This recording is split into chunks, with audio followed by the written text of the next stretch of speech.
Hi, it's Anthony Meisner with Land Title. I wanted to bring you the Broomfield update for the month of August, and this is one to definitely pay attention to.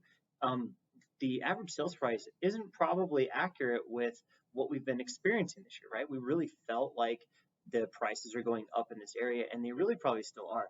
I really truly would put this to the composition of sales and what's selling in Broomfield right now. We see this a lot in the fall where it kind of tapers off a little bit. You saw this last year too. It's just bouncing all over the place a little bit because of the uncertainty in the markets. But the median is still generally 6.5% above where it was this time last year for our detached single family homes. Now, that being said, the attached market is doing exactly the opposite of what the detached market is doing. It's skyrocketing in price, it's getting more and more expensive.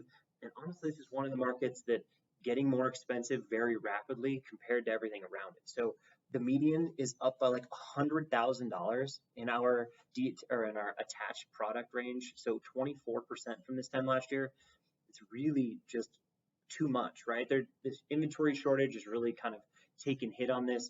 We're seeing just the unaffordability in the marketplace. So there's a lot going on here to unpack, but I think with the median being higher than the average, you can say that this probably isn't a normal composition of sales. It's going to be a little bit off of this. So expect that to be a little high, those percentages, 24% or 18% for the average. But I would definitely expect that we're trending upwards pretty rapidly and faster than we would like to see in the Broomfield market. Now, what does that mean? It means that this is always a good baseline. This is always the good check, right? So $264 a square foot for attached product, right? We can definitely see that bouncing around a little bit, but substantially above last year. And the condo price is at $307 per square foot, which is really right in line with what we do expect for this time of the year, 10 or 11% above where we were last year at this time. So it's getting more expensive. We can see that in the average and the median sales prices as well.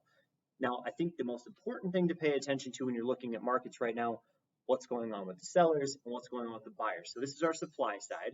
There's 160 units on the market right now. That's actually less than last month, which seasonally we tend to start slowing in the fall, but it seems like it's taken place a little early, largely due to new inventory coming to the market slowed quite a bit, right? We're 9% less than last month, but we're right in line with where you would expect to see.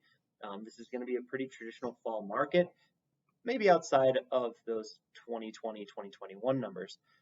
It's going to feel really similar, though, to let's say this time last year. Now, reason for that is our demand is still soaring.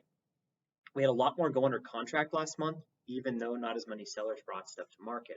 So what's that going to do? It's probably going to encourage some sellers to go to market, bring some homes out that they probably were just kind of hitting the pause button to see what's happening in this marketplace. Now, we're almost double this, or I guess we're a little over double inventory from last year. So that month supply is active to, basically, if nothing else comes on the market, like how long is it going to take to sell everything? 1.7 months of inventory is still a super strong seller's market.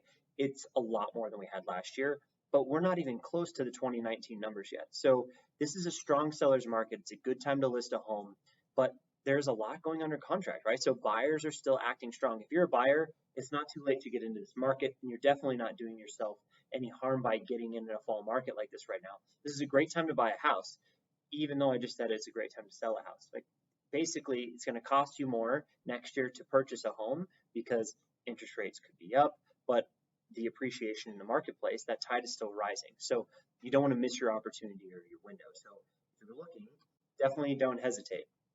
The other part of this is the average days in MLS has only gone up by like 3 days. So it's not like buyers have stopped shopping. Buyers are still pretty aggressive. It's only 17 days in the MLS. We're nowhere near where we were in 2020 or 2019 for sure.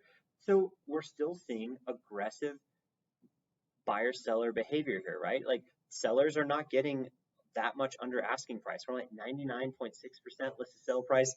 There's still some bidding wars taking place out there in the Broomfield market, even though it's taking 17 days for them to go under contract on average. So this is one of those markets where we're going to see a healthy, strong fall market from this. And I think it's just a good time for real estate right now. Even though, it feels like the reduction in activities, maybe 20% or so, this is still a really, really healthy real estate market and expect it to be that way all fall. If you have any other questions, I'm Anthony with Land Title. I'll catch you next time.